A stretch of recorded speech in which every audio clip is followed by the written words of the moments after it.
to G9ijaTV News Headlines with your host, Dr. Chan. Subscribe to G9ijaTV News Headlines. Thank you.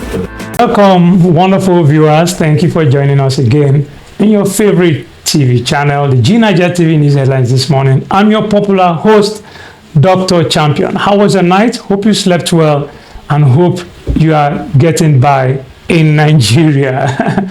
Somebody said these days surviving in Nigeria is more or less like a profession, like a career. Wow. Okay, and with that, we just want to quickly take something very important this morning on the rising cost of tomatoes.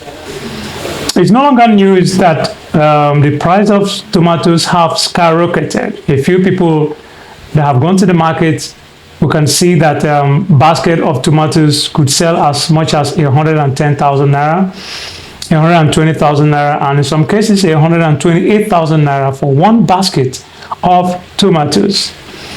Now, recently we went to a certain store without mentioning names, and we saw where they displayed 3 balls of tomatoes for 6,950 naira. Wow. Just 50 naira less of 7,000 naira. 3 balls of tomatoes for 6,950 naira for 3 balls of tomatoes, approximately 7,000 naira.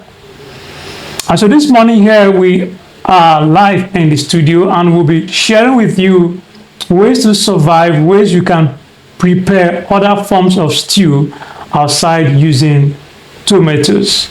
Of course, so we want to share that with you and hope that one or two people can learn from it. All right, first and foremost, the stews you can make without tomatoes. Number 1 on my list is garden egg sauce. Garden egg sauce, a popular delicacy in southern Nigeria. Garden egg sauce serves as an excellent substitute for tomato stew. What are the ingredients for garden egg sauce? We have garden eggs, purple aubergine, white or green, as it were, garden eggs. You need your palm oil. You need your smoked fish. You need ground pepper. Your ground pepper can be chill or scotch bonnet. All right, can be chill or scotch bonnet. You also need your rinsed iru, okay, onions, crayfish, and salt to taste. This versatile sauce pairs well with rice, with yam, or plantain, sometimes referred to as dodo. Okay, so with that, you can put together your garden egg sauce as a substitute for tomato stew. And second on my list, I have the pumpkin leaf sauce. Pumpkin leaf sauce, normally called ugu. Pumpkin leaves are widely used in most parts of the country. Pumpkin leaf sauce is not only flavorful but also healthy, consisting of a salt of fluted pumpkin leaves and onions. It's quick to prepare. It requires chopped pumpkin leaves, that's chopped ugu, seasoned beef or chicken, which is optional, meat stock, vegetable oil, chili pepper, onions, seasoning, and salt to taste. And number 3, we have banga stew. Banga stew, known as ofe akwu. Banga stew is a palm nut stew native to the Igbo tribe. Although extracting palm oil juice from palm nuts can be time-consuming, the resulting dish is deliciously rewarding. Ingredients needed are palm fruits or palm fruit concentrate, beef, dry fish, vegetables, that's scent leaves for ofe akwu or dried crushed bitter leaves for Delta style banga soup. All right, okay, that's kind of recipe. You also need your onions, you need your crayfish, you need your stock cubes, iru, salt, and chili pepper to taste. Chili pepper to taste. And number 4, we have baobab leaf stew. Baobab leaf stew. It's a northern Nigerian delicacy. Miyan kuka or baobab leaf stew is a favorite among the Hausa tribe, and it's usually served with white rice. Key ingredients are beef, onions, dried fish, hot peppers, washed, soaked, and flaked. Pounded kuka, baobab leaves, dawa dawa, That of course, we know is fermented dried seeds of the African locust beans. Yaji, suya seasoning, a pinch of potash, palm oil, seasoning cubes, and salt to taste. And the last but not the least, we have ofada stew. Ofada stew, commonly called ayamase. Ofada stew is typically served with ofada rice, a special local variety. However, it can also accompany regular white rice, yam, plantain, and even spaghetti. The simple ingredient list includes unripe habanero peppers, green tatashi, or green bell peppers, locust bean seasoning, iru, ogiri okwe, or dawa, red palm oil, onions, crayfish, assorted meat, and fish.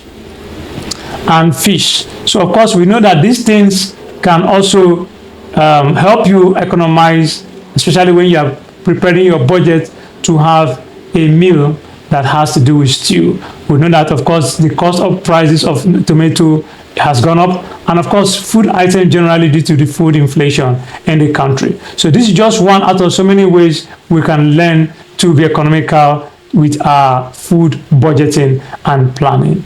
And of course, I hope you learned one or two things from there. And then we will quickly moving on to the headlines this morning hitting the news. And we are off with the Vanguard newspaper with the controversy on tiger nut. Of course, we know tiger nuts. Now, it says tiger nut controversy as Lagos State battles cholera on registered drinks. Tiger nut controversy as Lagos State battles cholera on registered drinks. A wave of cholera cases had been sweeping through Lagos, leaving a trail of anxiety, illness, and death. At the last count, the State Ministry of Health announced a total of 579 suspected cases and confirmed 29 deaths. While cholera outbreaks aren't uncommon during the rainy season, the source of this particular outbreak was alleged to an unexpected culprit, tiger nut drink, a popular local refreshing and healthy local snack also known as chufa. The Lagos State government was initially quoted as stating that a survey of those infected by the disease had admitted to consuming an unregistered brand of tiger nut drink. The news sent shock waves. Tiger nut drink is a staple in Lagos, enjoyed by a large number. Although not technically a nut, tiger nut is an interesting addition to a health-promoting diet. It is rich in many nutrients, contributes to good digestion, and may protect against infections and health conditions such as diabetes and heart disease. It's also known to act as a natural aphrodisiac. However, Lagosians became more confused when the State Commissioner for Health, Professor Akin Abayomi, debunked the claim, declaring that the source of the outbreak was yet to be identified and that investigations were continuing. The contradiction left Lagosians unsure about what to believe was the primary source. As the theory gained traction, the popular local beverage, widely praised for its health benefits, came under instant scrutiny. In some circles, it was even shunned, and those who consumed it regularly boycotted it completely. Sales dwindled, and large stocks of the drink remained unsold, with the producers counting their huge losses, unfortunately. Although concerns about hygiene and contamination heightened, some health watchers who were not totally convinced by the verdict pointed out that cholera is primarily a waterborne disease spread through contaminated water and poor sanitation. They argued that, for instance, the densely populated Lagos Island, one of the worst hit cases, has long struggled with inadequate water infrastructure. Abayomi, at a press conference on Monday, assured that the government is taking action to unravel the source. Efforts to locate and test the suspected drink samples are underway. Additionally, the state government is focusing on improving waste management and ensuring access to clean drinking water throughout the city. Residents are urged to be cautious. Frequent hand washing, safe food handling, and consuming only bottled or treated water are crucial steps to prevent the spread of cholera. Avoiding unregistered food and drinks is also advised. The investigation to pinpoint the source of the outbreak continues. Whether the tiger nut drink is definitely linked to the cases remains to be seen. This incident underscores the importance of clear communication from health officials and the need for robust food safety regulations and responsible waste management practices. And details of that can be seen in the Vanguard newspaper. Please get yourself a copy this morning. And away from the Vanguard newspaper, we take a look at the Punch newspaper with some very interesting top story.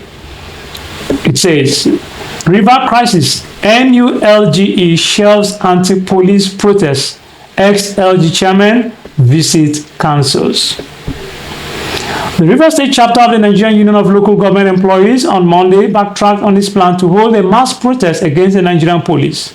The NULGE president in Rivers State, Clifford Paul, has said the union will hold a protest on Monday to challenge the continued barricade of local government secretariats by the police. The NULG gave the Inspector General of Police, Kayode Egbetokun, 4 days to order his men to vacate the 23 local government councils and allow the caretaker chairman appointed by Governor Siminalayi Fubara to resume. The Nigerian Labour Congress and the Trade Union Congress, which also opposed the barricade, said they will be joining NULGE in the protest on Monday.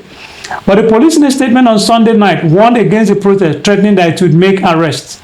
Apparently bound to pressure, the organized labor announced on Sunday night that the planned protest had been called off. Speaking to journalists in Port Harcourt, the Rivers State chairman of the TUC, Ikechukwu Onyefuru, said the protest has been called off. We hereby step down all our planned peaceful protests slated for tomorrow, Monday, 24th June 2024. It is now clear to us that Rivers State has known enemies. There is no one in Rivers State. The state is enjoying peace. As organized labor, we have suspended all our actions. However, we will continue to pursue by legitimate means a process to get our workers back to work. Meanwhile, the immediate past chairman from 21 of the 23 local government areas of Rivers State on Monday protested in their councils, insisting that they will remain in office. The former council bosses who were elected when Nyesom Wike held away as governor cited the Local Government Amendment and Administrative Law number 2 of 2024 enacted by the Martin Amawule-led House of Assembly, which extended their tenure for 6 months following the failure of Governor Fubara to conduct local government elections. Alongside their loyalists, they stormed their various council secretariats in solidarity with the ongoing barricades by the police. The council bosses and the 27 lawmakers of the State House of Assembly maintained their loyalty to Wike, who has been having a running battle with Fubara over the control of the political space in Rivers State. Last week, Tuesday, Fubara, in a statewide broadcast, announced the end of the tenure of the council bosses and wished them well in their future endeavors. Following the broadcast, there were invasions to the council headquarters as loyalists of the governor trooped in to send the ex-LG bosses packing. On Wednesday, the governor announced the list of caretaker committees for the council. However, the police stepped in to prevent a breakdown of law and order as they barricaded the secretariats, preventing the newly constituted council from taking office.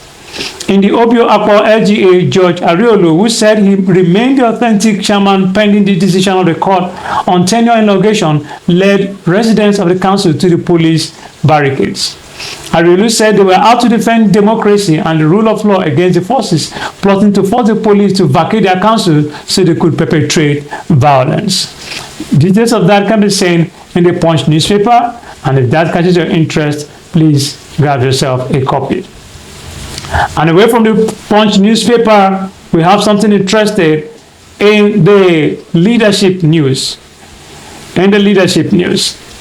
Okay, we have an important information from the Vanguard news. Let's quickly take something again from the Vanguard that caught our interest.